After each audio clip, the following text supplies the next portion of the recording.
Perkenalkan, kami dari kelompok 4 akan mempresentasikan hasil diskusi kelompok kami tentang menepati Injil suci Tuhan kita Yesus Kristus, yaitu serat-serat spiritualitas menurut Fransiskus Assisi. Namun sebelum penjelasan lebih lanjut, saya akan memperkenalkan anggota kelompok kami. Teman-teman bisa melihatnya. Pertama, saya akan menjelaskan pendahuluan tentang Fransiskus Assisi, yang lahir di Assisi, Italia pada 5 Juli 1982 dari keluarga pedagang kaya dengan nama baptis Yohanes Pembaptis, yang kemudian diubah menjadi Fransiskus. Dikenal karena kemurahan hati dan keramahannya. Ia merasa dipanggil pada 24 Februari 1209 setelah mendengar Injil di gereja San Damiano. Fransiskus memutuskan untuk menjalankan hidup sederhana, menekankan pertobatan, perdamaian, dan kasih Allah. Ia mendirikan Ordo Fransiskan dan sangat peduli pada orang miskin. Fransiskus wafat pada 3 Oktober 1226 dan warisannya dikenal hingga saat kini. Nama Fransiskus Assisi memancarkan sinar yang memikat hati dan memperkaya jiwa. Lahir dan dibesarkan di tengah gemuruh Eropa abad pertengahan.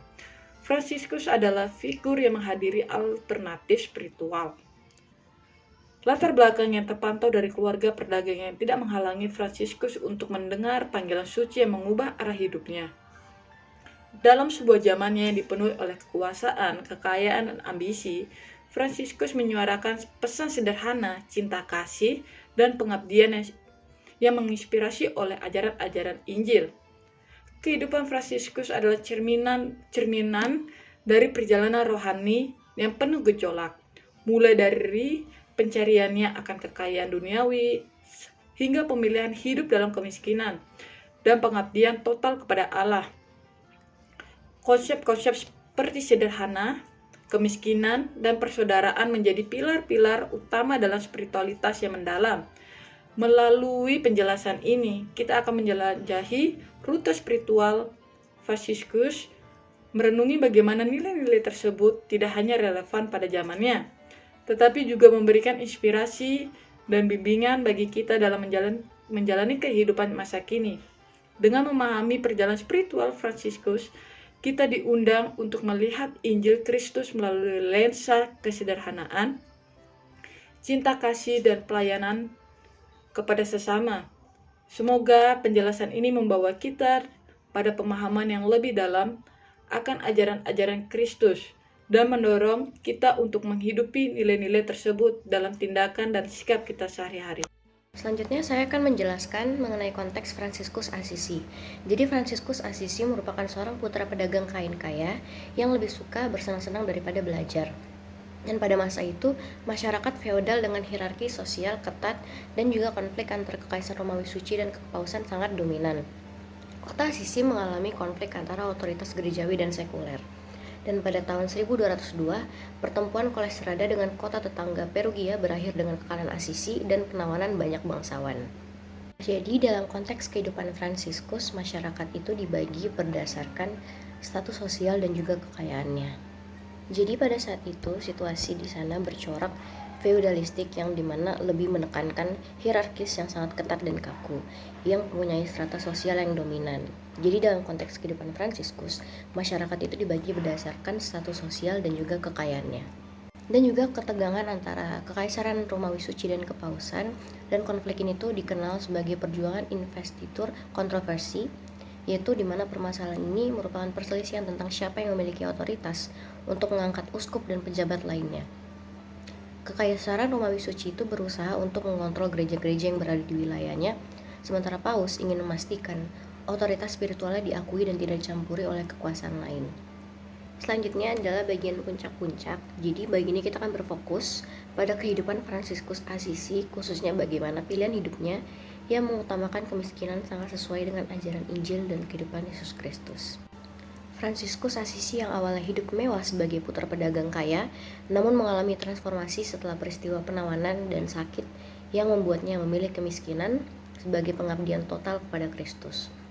Dia memandang kemiskinan sebagai kebebasan spiritual, memperbaiki gereja San Damiano, mendirikan Ordo Fransiskan dan melakukan pewartaan sederhana namun kuat yang menginspirasi banyak orang untuk bertobat. Keteladanan hidupnya dalam kesederhanaan dan persaudaraan universal menjadikannya simbol pengabdian total kepada Tuhan. Jadi Fransiskus yang adalah putra seorang pedagang kaya yang awalnya menghabiskan masa mudanya dengan menikmati kemewahan dan kesenangan duniawi, namun setelah mengalami berbagai peristiwa penting seperti perang dan penawanan, Fransiskus mulai merasakan ketidakpuasan mendalam terhadap kehidupan yang telah dijalaninya. Perubahan terbesar dalam hidupnya terjadi ketika ia mendengar panggilan Tuhan secara langsung, di mana saat ia berumur 20 tahun, Fransiskus mengikuti peperangan tersebut sehingga Fransiskus juga termasuk tawanan di sana. Jadi semasa Fransiskus ditahan di Perugia, Fransiskus jatuh sakit. Semasa ia sakit, Fransiskus lebih mendekatkan diri kepada Tuhan. Dan ketika Fransiskus berencana untuk bergabung dengan tentara di Spoleto dengan harapan mendapat kemuliaan dan penghormatan sebagai satria. Pada saat Fransiskus di Spoleto, ia menginap di pinggiran kota atau perkemahan prajurit. Dan pada malam itu, Fransiskus mengalami mimpi yang mengubah jalan hidupnya. Dalam mimpi tersebut, Fransiskus merasa Tuhan memanggil dirinya untuk mencari tujuan yang lebih tinggi dibanding mengejar kemuliaan duniawi, seperti ambisi pribadi dan kekayaan materi. Lalu sepulangnya ia dari Spoleto, Fransiskus mulai mencari makna yang lebih dalam di hidupnya. Saat itu Fransiskus sedang berdoa di depan salib yang tergantung, lalu ia mendengar suara yang berkata, "Fransiskus, pergilah dan perbaikilah rumahku yang hampir runtuh." Fransiskus merasa terkejut dan tersentuh dengan ucapan ini, dan Fransiskus mengartikan bahwa Tuhan memintanya untuk memperbaiki bangunan gereja San Damiano yang sedang dalam kondisi rusak. Dan Fransiskus memperbaiki gereja itu sambil terus berdoa dan merenungkan pesan yang ia terima. Lalu Fransiskus memahami bahwa rumah yang hampir runtuh merujuk pada gereja Katolik yang saat itu mengalami krisis moral dan spiritual. Dan setelah serangkaian pengalaman spiritual yang dialami oleh Fransiskus, ia menyadari bahwa Tuhan memanggilnya untuk menjalani hidup yang berbeda dengan kehidupan ia yang sebelumnya. Oke, terima kasih. Saya di sini akan menjelaskan tentang unsur-unsur. Fransiskus dari Asisi melihat Kristus yang miskin dan tersalib sebagai contoh utama dalam hidupnya. Dia sangat menghargai perendahan diri Kristus yang ditunjukkan melalui inkarnasi atau penjelmaan menjadi manusia dan ekaristi atau sakramen yang menggambarkan pengorbanan Kristus. Fransiskus percaya bahwa mendalami kehidupan Kristus yang sederhana dan penuh pengorbanan adalah cara terbaik untuk mendekatkan diri kepada Tuhan. Bagi Fransiskus, kemiskinan bukan hanya satu keutamaan, tetapi juga cara hidup yang melibatkan penyangkalan diri dan cinta kasih kepada sesama. Dia meyakini bahwa hidup dalam kemiskinan dan kesederhanaan membantu seseorang menyingkirkan godaan materialisme dan lebih fokus pada hubungan spiritual dengan Tuhan. Fransiskus mendirikan Ordo Fransiskan, sebuah komunitas yang hidup sederhana dan penuh kasih sayang. Ordo ini tidak hanya berkomitmen pada kemiskinan, tetapi juga pada persaudaraan universal. Fransiskus mengajarkan bahwa semua makhluk hidup adalah saudara, termasuk manusia, hewan, dan alam. Ini mencerminkan pandangan inklusif dan penuh cinta terhadap seluruh ciptaan Tuhan. Dan Fransiskus dengan tegas mengkritik materialisme dan kekayaan duniawi. Dia percaya bahwa mengajarkan kekayaan dan kemewahan hanyalah akan menjauhkan seseorang dari Tuhan. Sebaliknya, hidup sederhana dan menjauhi harta benda duniawi dianggap sebagai jalan terbaik untuk hidup selaras dengan ajaran Kristus. Oke, dan kesimpulan dari makalah kami,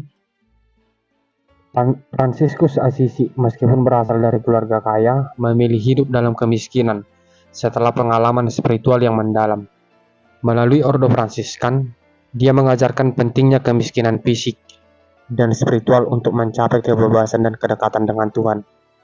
Kritiknya terhadap materialisme tercermin dalam cara uniknya menyampaikan ajaran Injil kepada alam dan makhluk hidup, yang mengedepankan persaudaraan universal dan harmoni dengan alam. Kristologi Fransiskus menempatkan Kristus yang miskin dan tersalib sebagai teladan, dengan penyerahan diri total kepada Tuhan. Spiritualitasnya mencakup kasih, perhatian kepada yang sakit, dan pengampunan. Pertemuannya dengan Sultan Melek El Kamil menyoroti cinta kasih yang mengatasi konflik dan stigmatisasi di Gunung La Verna, menegaskan komitmennya kepada jejak Kristus dengan mengembangkan aspek-aspek Injil dan gerejawi dalam kehidupan sehari-hari. Tanggapan kritis dari kelompok kami, Fransiskus dari Assisi hidup dalam konteks sosial politik yang kompleks, termasuk konflik antara kekaisaran Romawi suci dan kekuasaan. Keputusannya untuk menjalani kemiskinan dan menolak kekayaan gereja merupakan tindakan radikal yang mencerminkan kritik terhadap materialisme dan kekuasaan gerejawi. Pengalaman mistiknya, meski menginspirasi banyak orang, juga menimbulkan skeptisme dari otoritas gereja. Metode pewartaannya yang sederhana dan penuh kasih mengingatkan pada Yesus, relevan dalam menghadapi materialisme dan konsumerisme gereja modern. Gereja masa kini dapat belajar dari kesederhanaan dan solidaritas Fransiskus dengan yang miskin dan terpinggirkan. Pandangan tentang persaudaraan universal dan alam menyoroti pentingnya pendekatan harmonis dalam menghadapi krisis lingkungan. Nilai-nilai Fransiskus menawarkan pelajaran penting untuk kehidupan pribadi, sosial, dan kebijakan gereja di masa kini. Sekian video presentasi kelompok kami mengenai serat-serat spiritualitas Fransiskus Assisi. Terima kasih.